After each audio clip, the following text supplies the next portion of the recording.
একটা গবেষণায় দেখা গিয়েছে যে আমাদের দেশে ৭০ থেকে ৭৫% কিংবা অনেক ক্ষেত্রে দেখা যায় ৮০%ই পুরুষই জানেন না আসলে হোয়াট ইজ প্রিম্যাচুর ইজাকুলেশন কিংবা দ্রুত বীর্যপতন বলতে আসলে কি বোঝায় বা এটা কেন হয় বা কখন আমরা এটাকে দ্রুত বীর্যপতন বলবো। তো আমি একটু শর্টে একটু বলে নিই। যখন আমাদের ইন্টারকোর্স অবস্থায় ইজাকুলেশনটা ১ মিনিটের আগে হয়ে যাবে, অর্থাৎ ১ মিনিটের আগে যদি আপনার বীর্যপতন হয়ে যায় ইন্টারকোর্স অবস্থায়, সেটাকে আমরা বলি প্রিম্যাচুর ইজাকুলেশন বা দ্রুত বীর্যপতন। কিন্তু এখানে কিছু ব্যাপার রয়েছে যে এটা কিন্তু ইরেসপেক্টিভ অফ আপনার পার্টনারের কখন অর্গাজম হচ্ছে কিংবা আপনার পার্টনারের কখন স্যাটিসফ্যাকশন বা তারও একটা যে ইজাকুলেশনের ব্যাপার রয়েছে সেটা হচ্ছে।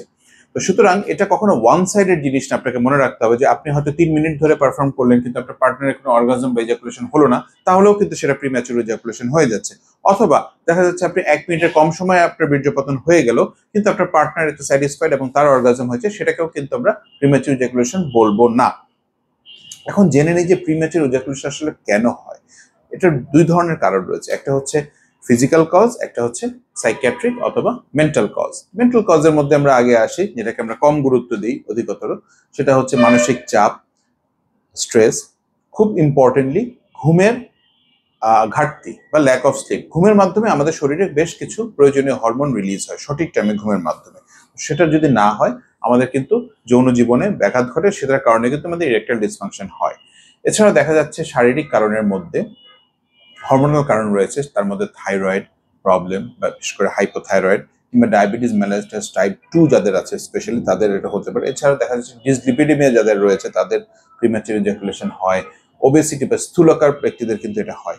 এছাড়াও দেখা যায় হরমোনের মধ্যে যদি প্রোল্যাকটিন হরমোনটা ছেলেদের বেশি থাকে তাহলেও কিন্তু আমাদের প্রিম্যাচুর ইজাকুলেশন হয়। তো দেখা যায় অধিকাংশ পুরুষই প্রিম্যাচুর ইজাকুলেশন বা দ্রুত বীর্যপতন নিয়ে নানান ধরনের অপচিকিৎসার শিকার হয়। এটা ওটা বিজ্ঞাপন দেখে তারা সেবন করে এবং ক্ষতির সম্মুখীন হয়। অনেক ক্ষেত্রে দেখা যায় যে তাদের পার্মানেন্ট যে ইম্পোটেন্সি বা অক্ষমতা রোগও কিন্তু এটার কারণে ডেভেলপ করতে পারে। এটা নিয়ে আসলে হতাশা বা লজ্জার কিন্তু কিছু নেই। আপনি আপনার নিকটবর্তী চিকিৎসক কিংবা আপনার পছন্দনীয় একজন চিকিৎসকের সাথে এই বিষয়টা নিয়ে পরামর্শ করবেন, তার সাজেশন নিবেন। এখন কিন্তু আপনার খাতের কাছে কিংবা আমাদের দেশে কিন্তু অত্যাধুনিক চিকিৎসা অ্যাভেলেবেল রয়েছে প্রিম্যাচুর ইজাকুলেশন, যার মধ্যে আমরা শকওয়েভ করে থাকি, পি শট করে থাকি, প্রায়াপাস শট দিয়ে থাকি, এমনকি কিছু কিছু ক্ষেত্রে আমরা হরমোন থেরাপিও অ্যাপ্লাই করে থাকি।